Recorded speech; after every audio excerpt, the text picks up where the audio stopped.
Good morning all of you. Second chapter होने के बाद आपका चैप्टर नंबर 3 है लीनियर पेयर यानी pair of linear equation in two variable. Pair of linear equation in two variable ये आपका chapter है। ओके, तो पेयर यानी कब होता है? जब दो हो, फिर 2 होता है। लीनियर यानी मैक्सिमम डिग्री उसका कितना होगा? 1 होगा। वेरिएबल कितना होगा? 2 वेरिएबल होंगे। ऐसा क्वेश्चन हम लोग टॉपिक हमने 9th में देख चुके हैं, 9th में कर चुके। चैप्टर नंबर 5 था आपका 9th में। उसका स्टैंडर्ड फॉर्म क्या होता है? स्टैंडर्ड फॉर्म उसका होता है ax plus by plus c equal to 0। ax plus by plus c equal to 0। The condition is that a square plus b square is not equal to 0। a square और b square का दोनों का addition क्या नहीं होना चाहिए? 0 के बराबर नहीं होना चाहिए। जहां x is the coefficient of a and y is the coefficient of b and c is the constant term। c आपका क्या है? constant term है।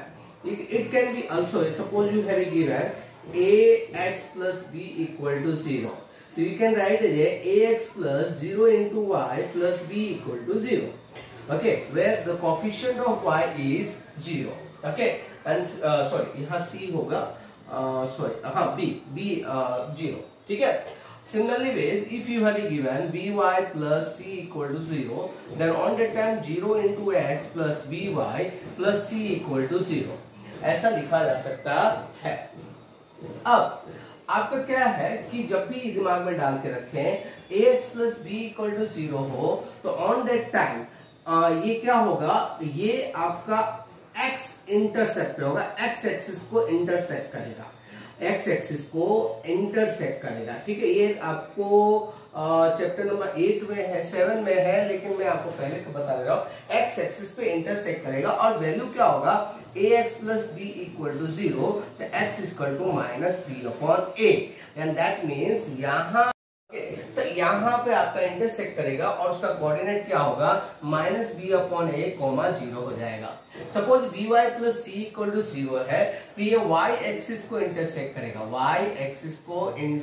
करेगा, ठीक है, वाई एक्सिस को इंटरसेक्ट करेगा, यानी कि ये हो जाएगा आपका Y equal to minus C upon B, यानी कि 0 माइनस सी अपॉन बी, यानी इंटरसेक्ट करेगा दैट वन, ठीक है। ये पॉइंट होता है। देयरफॉर आपको मैंने बताया standard form ax plus by plus c equal to 0। The condition is that a square plus b square is not equal to 0। ax plus b equal to 0, then on that time the coordinate of the coefficient of the y equal to 0 होगा। coefficient of y क्या होगा? आपका 0 होगा। और then after by plus c is equal to 0, on that time the coefficient of x will be 0, okay। तो आप 0 into x plus by plus c equal to 0 लिख सकते हैं। मैंने आपको ग्राफ वाइज बताया, if you have given ax plus b then it intersect the x axis and by plus c then it intersect the y axis, ठीक है। इस प्रकार से आपका टॉपिक होता है। नाउ यदि आपको दो इक्वेशन दिया जाए a1x plus b1y plus c1 equal to 0, a2x plus b2y plus c2 equal to 0, इसका कंडीशन है आपका a1 square plus b1 square equal to 0, not equal to 0, and इसका कंडीशन है a2 square plus b2 square is not equal to 0। ये आपको दिया हुआ है। सपोज ये दो इक्वेशन दिया है। अब दो इक्वेशन जब आपको मैं ग्राफ बना सकता हूं तो ग्राफ में क्या हो सकता है? या तो दोनों एक ही लाइन पे हो, ठीक है, दोनों एक ही लाइन पे हो। दूसरा दोनों पैरेलल हो, ठीक है।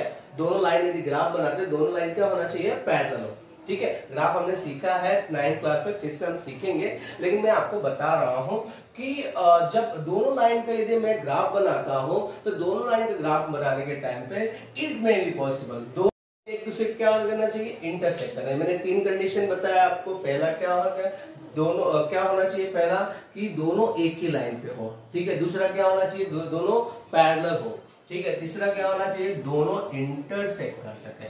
तो इंटरसेक्ट कोई ना कोई एक पॉइंट पे इंटरसेक्ट करेगा, that's called unique solution. Unique solution कहते हैं। पैरेलल यानी कि हैज नॉट डिटरमाइंड, उसको डिटरमाइन नहीं किया जा सकता है।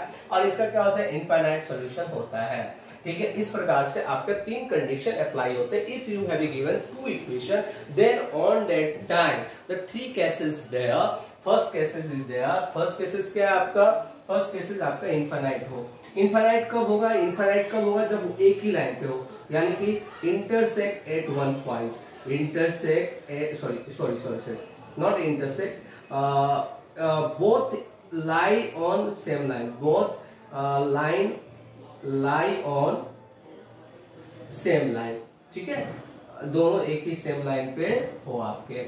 इसका condition A1 upon A2 equal to B1 upon B2 equal to C1 upon C2 होगा, ठीक है। इसी तरह सेकंड नंबर में क्या हो सकता है, both are parallel, both are parallel, क्या होना चाहिए, बोथ आर पैरेलल हो, यानी कि उसकी कंडीशन क्या होगा, has not determined, has not determined, ठीक है, हैज नॉट डिटरमाइंड। तीसरा क्या होना चाहिए, यानी कि A1 upon A2 is equal to B1 upon B2 is not equal to C1 upon C2, यानी कि दोनों का, यानी A1 और A2 का रेशियो, B1 और B2 का रेशियो इक्वल होगा, लेकिन C1 एंड C2 का रेशियो इक्वल नहीं होगा। इसी तरह ये क्या होगा, unique solution, intersect at one point, intersect at one point, intersect at one point, ठीक है। इंटरसेक्ट एट वन पॉइंट हुआ तो इसका अर्थ क्या हुआ कि भाई कोई ना कोई यूनिक सॉल्यूशन होगा, क्या होगा, यूनिक सॉल्यूशन होगा, that is unique solution. Unique solution होगा तो यानी कंडीशन क्या होगा, A1 upon A2 is not equal to B1 upon B2 हो जाएगा, यानी कि दोनों इक्वल नहीं होंगे, दोनों का रेशियो इक्वल नहीं होगा। You can also be right is not equal to C1 upon C2, okay, ठीक है। इस प्रकार से ये 3 केसेस, ओके। मैंने आपको क्या बताया कि A1 upon A2 equal to B1 upon B2 equal to C1 upon C2. Then on that time it is called as the infinite solution, many solution, infinite many solution. It is also called as a lies on same line.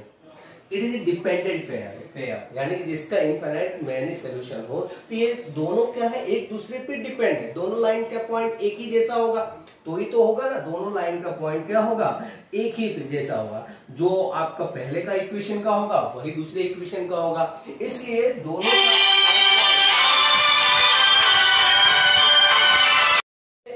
मैंने अभी आपको जैसे बताया A1 upon A2 equal to B1 है, ratio that's A1 upon A2, the x का coefficient है, तो A1 upon A2 equal to y का कोफिशिएंट है B1 upon B2 equal to C1 upon C2। तो ये क्या कहलाएगा, इनफाइनाइट मेनी सॉल्यूशन कहलाएगा, lies on same line. Lies on same line है कि जो कोऑर्डिनेट इसका होगा वही कोऑर्डिनेट क्या होगा, दूसरे का ही होगा, इसलिए सेम लाइन कहलाएगा। तो ये दोनों पॉइंट एक दूसरे पे क्या होंगे, डिपेंडेंट होंगे, इसलिए इसको डिपेंडेंट पेयर भी बोला जाता है, इसलिए इसको क्या कहते हैं, डिपेंडेंट पेयर, ओके। तो ये आपका कोइंसिडेंट भी कहलाता है और कंसिस्टेंट भी कहलाता है। Infinite many solution is known as a consistent pair, एक ही जैसा होगा, ठीक है। अब उसके बाद आता है पैरेलल का, A1 upon A2 equal to B1 upon B2 equal to C1 not equal to C1 upon C2। इसका क्या हो सकता है, has not determined, does not exist, null set, have not solution, that's also called a फाई, parallel and inconsistent pair, यानी consistent pair नहीं होगा, इसलिए इसका क्या ग्राफ बनता है, पैरेलल ग्राफ बनता है, यानी दोनों एक जगह, इसलिए इसको इंडिपेंडेंट पेयर भी बोला जाता है, क्योंकि एक दूसरा पॉइंट एक दूसरे का मिलता नहीं है, इसलिए इसको इंडिपेंडेंट पेयर बोला जाता है। दूसरा है A1 upon A2 is not equal to B1 upon B2 is not equal to C1 upon C2। तो ये क्या कहलाएगा, unique solution, intersect at one point, और ये कंसिस्टेंट पेयर कहलाएगा और इंडिपेंडेंट पेयर भी कहलाएगा, ओके। जैसे कि ये ग्राफ हुआ, ये क्या हुआ, ये चीज आपका क्या कहलाया, आपका क्या एक पॉइंट पे इंटरसेक्ट कर रहा है। Therefore, A1 upon A2 is not equal to B1 upon B2 is not equal to C1 upon C2. Unique solution intersect at one point, consistent pair and dependent pair. एक point तो depend रहेगा ना, इसलिए dependent pair कहा जाता है। Okay, हमने देखा था कि अभी कुछ फॉर्मूले देखे थे। अब हमको ये दो क्वेश्चन दिया हुआ है, हमको बताना है कि ये दो क्वेश्चन यूनिक सॉल्यूशन है कि पैरेलल सॉल्यूशन है कि पैरेलल है कि कोइंसिडेंट है। ठीक है, तो हमने क्या बताया था कि तीन कंडीशन बताया था। क्या? A1 upon A2 equal to B1 upon B2 equal to C1 and C2।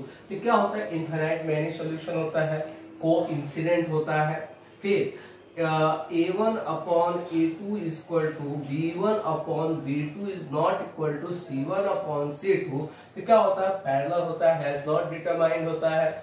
और आपका इंटरसेक्ट एट वन पॉइंट हो तो A1 upon A2 is not equal to B1 upon B2 होता है।